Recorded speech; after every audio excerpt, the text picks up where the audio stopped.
there was a lot of money and people could potentially go to jail. And I was supposed to be delivering messages that supported a court case.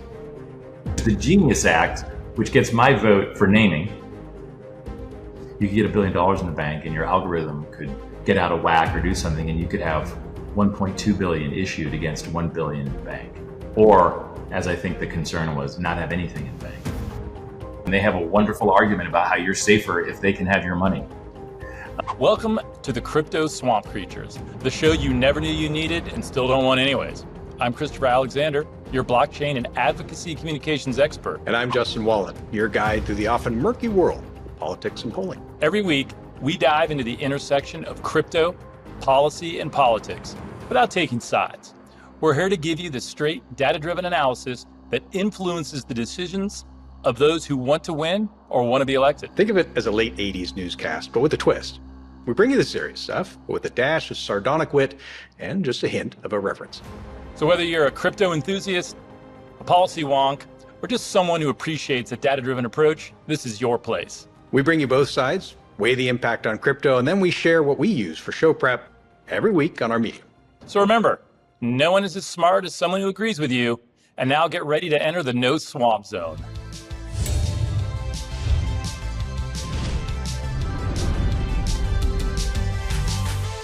So Justin, incredibly unexciting things are happening. So that means that our government's working. The sign of progress. Yeah. No one's talking about it. Therefore, it's a good thing. We have what look like competing bills, and I don't. We're going to talk about how they maybe reconcile this, but the competition begins with naming them, because now we have to have clever acronyms. We've gone full, Department of Defense here. So there is the Stable Act, and there's the Genius Act. So Stable is Stablecoin Transparency and Accountability for a Better Ledger Economy Act, which actually isn't even that great of a name. And then there's the Genius Act, which gets my vote for naming. Guiding and Establishing National Innovation for U.S. Stablecoins Act. That actually makes sense. I don't actually know what the Stable Act, Better Ledger Economy, but like you're reaching. But it loses everybody except those who really enjoyed their accounting degree and are thrilled with their pursuit. Yes. Ledger? Oh, that's great! I love it. Yeah, I imagine that they're huge golfers in my mind. I imagine that, but so it's not that it doesn't have a constituency; it just doesn't ring the bell for either of us. Yeah. Formula One, golfing, one everyone can do, although it's very hard. I'm not bashing golf. The other one, you have to be related to a race car driver or be the son of a billionaire, so it's a little more restrictive. But at any rate, there is every layer and facet of the swamp that you can imagine in these two, in everything surrounding these two bills. So to begin with, the Stable Act is much more federal government in your face, and that is the House bill. That's presumably Circle's favorite bill because it puts expensive, onerous, and mildly terrifying requirements on whether you can have or issue a stablecoin or not. By comparison, the Genius Act, if you don't hit $10 billion in capitalization, by the way, either one, you have to back it up. This is great. Your stablecoin actually has to be a stablecoin. So if you have $9 billion in circulation and everyone cashes it in, you have to have $9 billion in the bank, or the ability to call it in. It gets a little more complicated than that these days. But either way, on the Genius Act, you can stay below a certain market level, and then you're regulated by a state. Right. So the Senate version is much more friendly, and it's one of the bill sponsors really surprised me. Well, it did and it didn't, because she's been very pro crypto, and that's Christian Gillibrand. She's a rock ribbed Democrat, but she's over in the crypto camp, and so I think that's a surprise. But let's maybe start with lobbying.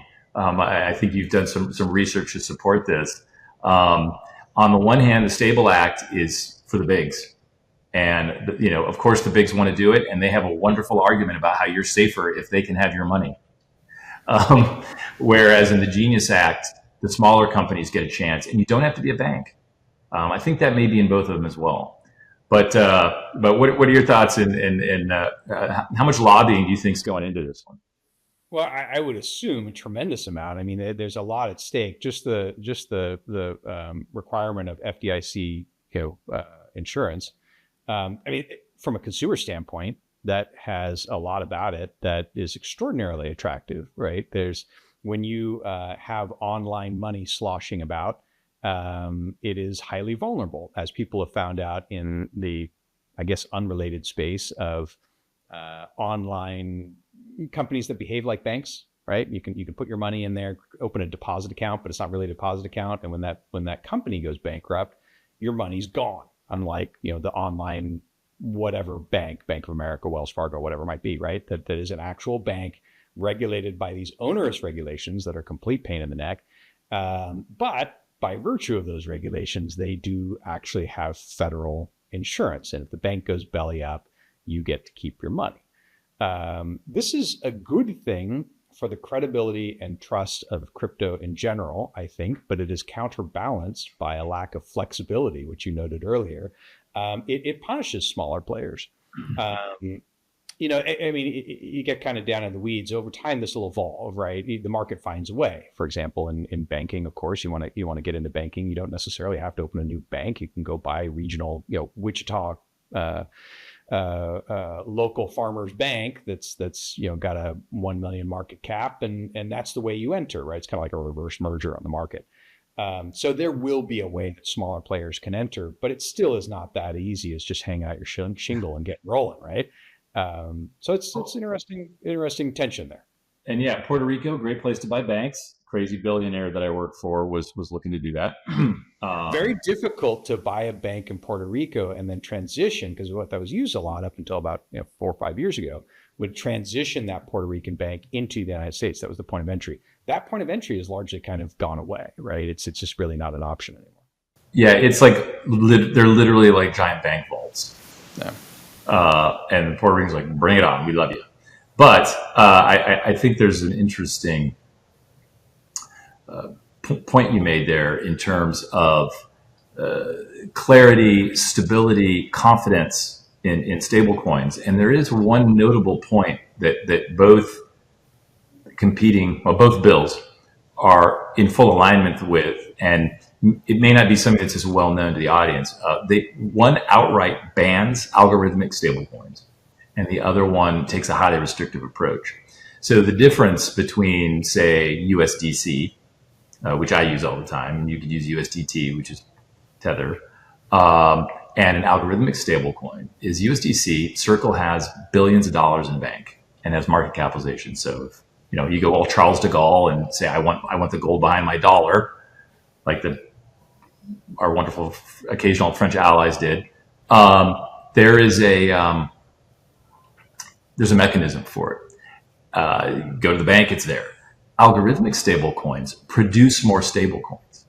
There's a supply management. Obviously Bitcoin's not a stablecoin, but there's mechanisms to control the production of the coins, the minting of the coins. Algorithmic stablecoins can operate along those lines. So in other words, you could get $1 billion in the bank and your algorithm could get out of whack or do something, and you could have 1.2 billion issued against 1 billion in the bank. Or, as I think the concern was, not have anything in the bank.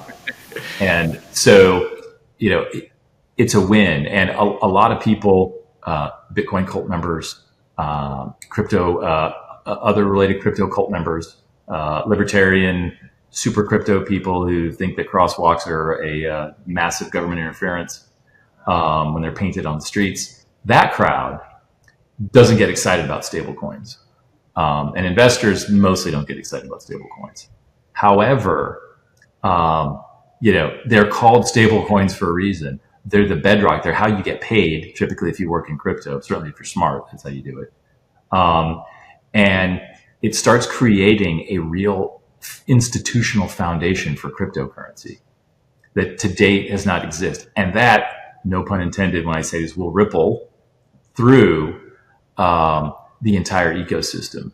So whether you're a Bitcoin maxi and you're in Ethereum and whatever, this is something that's going to benefit you because it's going to improve investor perceptions.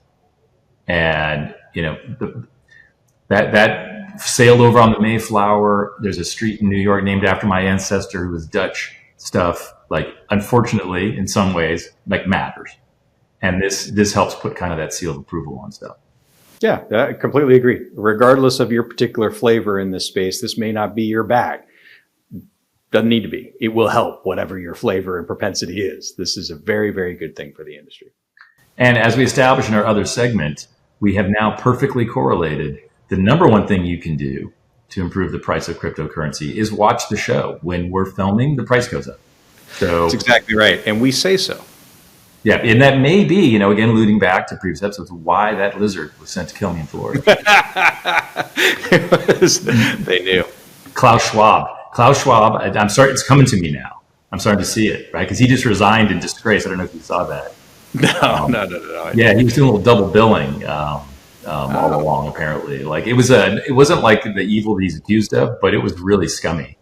Like the guy needed the money, but I think he did it. Again, I'm only speculating. Alleged. I allegedly. Christopher allegedly thinks he allegedly may have done it, possibly. I'm alleging that he might have done it. There you go. No. Good. All right. That's like Lord, stop calling us. That's like the time I went on. I can't remember what show. It was a Fox show, and I was supposed to talk about cryptocurrency regulations. And there had just been a hearing, and they didn't tell me that I was supposed to react live to things. And they're like, "So, Christopher Alexander, here is Senator Warren. Let me show you this clip. She says that your crypto's the devil." And then I'm like watching it for the first time. For you. And I was like, well, and I'm like, I got, what they teach you to do, the best line ever they told me, they're like, listen, someone could ask you go on and someone asks you, how's the weather? And your answer is, the SEC's regulation by enforcement, which was one of the big messages I had to deliver. So I kind of had to move to that, but that was nerve-wracking. So speaking of alleging and suddenly worrying about your words, because the problem set I was working on, like, there was a lot of money and people could potentially go to jail, and I was supposed to be delivering messages that supported a court case and a legal effort. So suddenly to be like, oh, just wing it, buddy. That's deeply unsettling. It's a challenge, but nicely done, worked out. Yeah, never go on national television and speculate about SEC efforts. Is sort of the maybe something your dad didn't tell you, like maybe teaching how to shave, but just follow that one. There you go. There's news you can use straight from Christopher Alexander. Yeah, you'll never get charged by the SEC. And Bitcoin goes up if you watch our show. These are, again, we perfectly mathematically correlate. That's exactly right. These are totems. And that's all for this week on the Crypto Swamp Creatures. We hope you enjoyed this deep dive into the intersection of crypto, politics, and policy. Remember, the data doesn't lie, and neither do we. Well, not about anything important anyways. Until next time, stay informed, stay skeptical, stay out of the swamp.